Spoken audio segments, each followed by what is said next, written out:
In the other match, which would see one team eliminated in the opening week, Hull Kingston Rovers travelled to Spotland to face Oldham, whose improvement in just 1 year has been nothing short of astonishing.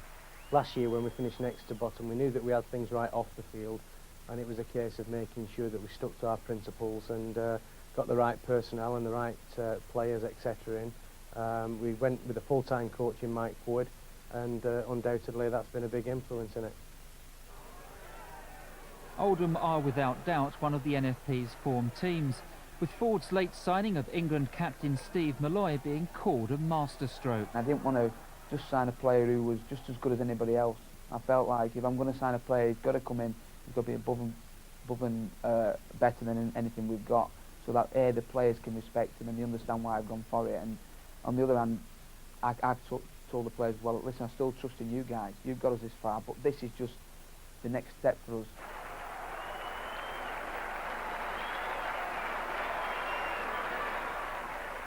It was always an ambition of mine to play for my hometown club.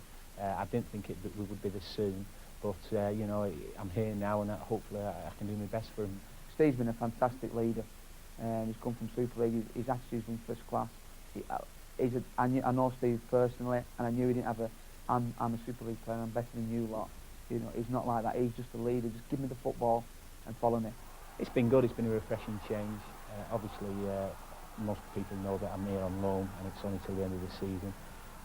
At Huddersfield, it wasn't the best place to be in that they're having a tough season, so it was a breath of fresh air to come to Oldham. They still stand a chance of winning something, and hopefully, you know, I can be part of a winning side. But Ford, who still leaves Oldham from on the field, isn't getting carried away by all the hype. Listen, this is a real dangerous fixture for us. Everybody's saying we're the dark horses to win the grand final. Everybody says we're the team in form. OK, I've got nothing to lose. They're away from home. No one's expecting to win. So, you know, the success disease is complacency, and we're fully aware of this. We've prepared all week for a real tough encounter, and I'm sure we'll get one. Hull KR, playing in their changed strip of blue, were certainly hoping so, as were their ever-faithful army of travelling fans.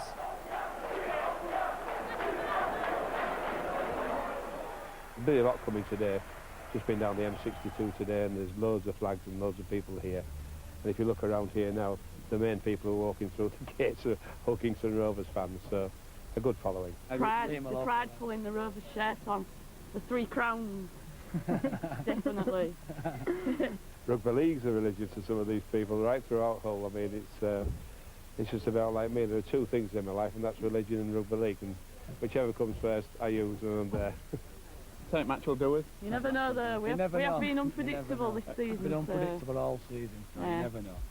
But one thing you generally do know is that Oldham fullback Mark Simpson will be well involved, and it was his surging run which led to the Roughheads' first try with just over 10 minutes gone.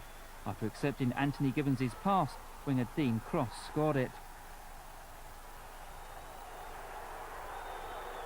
It was the boss who was instrumental in the second try. He switched the play from acting half-back, and this time Dave Gibbons played the ball to Phil Farrell, who went over to give Oldham a 12-point half-time lead.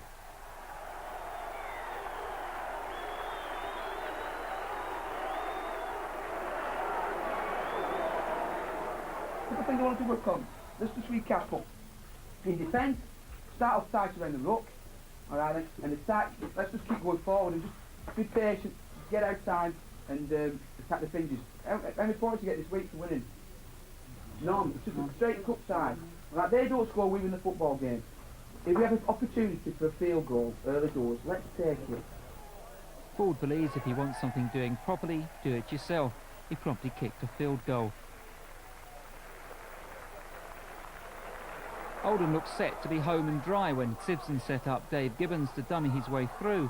17-0 up, just over 20 minutes left, and with a day's work seemingly done, Mike Ford saw fit to take himself off. But then came a crucial moment in the match. Anthony Gibbons followed his brother over the line, only to lose the ball before touching down. Cue the drama. Mark Hewitt perfectly weighted a kick into the path of John Ray, who gratefully collected to score what appeared to be at the time no more than a consolation try. But by now Rovers had decided to play. 3 minutes later, Wetu Tarfai went over, and the game was really on. Despite setting up both those tries, the normally reliable Hewitt had missed the conversions, but with 3 minutes remaining he crossed the line himself. Chris Charles made no mistake, and Rovers were right back in it at 18-14. But Oldham managed to steady their nerves and had the last word. No doubt Anthony Gibbons would have had nightmares if his side had lost, but right at the death he made amends for the mistake, which had seemed to spark the Rovers' fight back. So it's Hull Kingston Rovers who go out along with Widnes, while Oldham will need to improve defensively if they're going to progress in the playoffs.